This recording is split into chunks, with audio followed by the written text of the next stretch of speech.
এটা প্রশ্ন হলো না পল্টনের বক্তৃতা হলো, বুঝতে পারিনি। এখানে কোথায় কি ব্যর্থতা আছে বলতে হবে, মানে স্পিকার স্পেসিফিক্যালি ঢালাও ভাবে স্বরাষ্ট্রমন্ত্রী ব্যর্থ হয়েছে বা আইন শৃঙ্খলা রক্ষাকারী বাহিনী ব্যর্থ হয়েছে বা এই সরকার আইন শৃঙ্খলা পরিস্থিতি উন্নতি হয় নাই, এগুলো পল্টনের বক্তব্য চলে। এটা সংসদে তথ্যভিত্তিক কথা বলতে হবে। মাননীয় স্পিকার, এই সরকার ক্ষমতা ফেব্রুয়ারি 17 তারিখ শপথ গ্রহণ করেছে। এর পূর্বের 6 মাসে ইন্টারিম গভর্নমেন্টের সময় প্রতিদিনে হত্যা হয়েছে, প্রতি মাসে হত্যার গড় ছিল 260 জন, যেটা বর্তমানে 311 জন।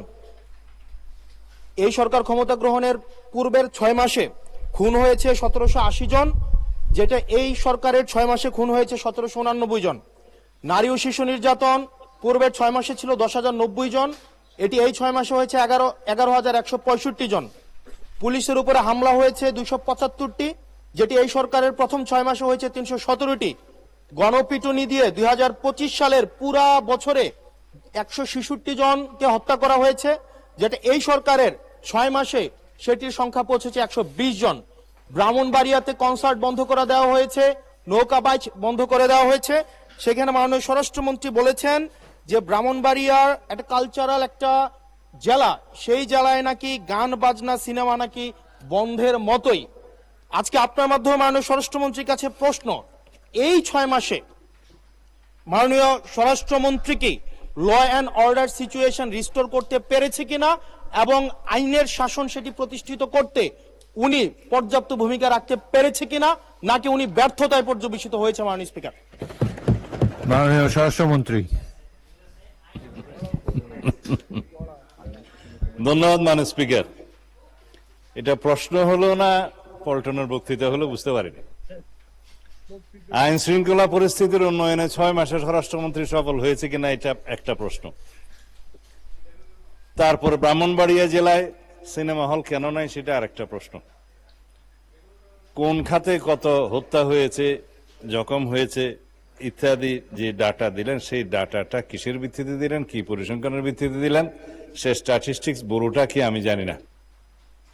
মানে স্পিকার, আইন শৃঙ্খলা পরিস্থিতির উন্নতি হয়েছে কি হয় নাই সেটা তো দৃশ্যমান।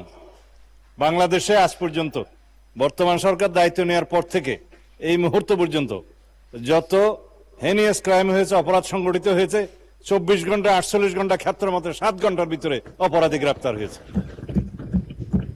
আইনের আওতায় আনা হয়েছে। এবং সামাজিকভাবে যে কোনো স্পেসিফিক ঘটনা যদি আপনারা বলতে পারেন, সেই স্পেসিফিক ঘটনা আমি 300 বিবৃতি দিতে পারবো।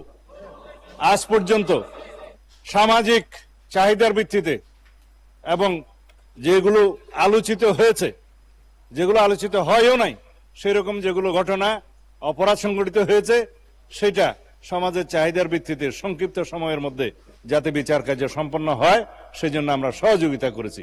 বিচার করার তো জুডিশিয়ারির কাজ। এইভাবে রামিসা থেকে শুরু করে রংপুরের ইদানিং 4টা যে হত্যা হলো সেই পর্যন্ত সমস্ত কিছু দ্রুততম সময়ের মধ্যে এই পুলিশ বাহিনী, আইন শৃঙ্খলা রক্ষাকারী বাহিনী গ্রেফতার করতে সক্ষম হয়েছে এবং আইনের আওতায় নিয়ে এসছে। এখানে কোথায় কি ব্যর্থতা আছে বলতে হবে, মানে স্পিকার স্পেসিফিক্যালি ঢালাও ভাবে স্বরাষ্ট্রমন্ত্রী ব্যর্থ হয়েছে বা আইন শৃঙ্খলা রক্ষাকারী বাহিনী ব্যর্থ হয়েছে বা এই সরকার আইন শৃঙ্খলা পরিস্থিতি উন্নতি হয় নাই, এগুলো পল্টনের বক্তব্য চলে। এটা সংসদে তথ্যভিত্তিক কথা বলতে হবে।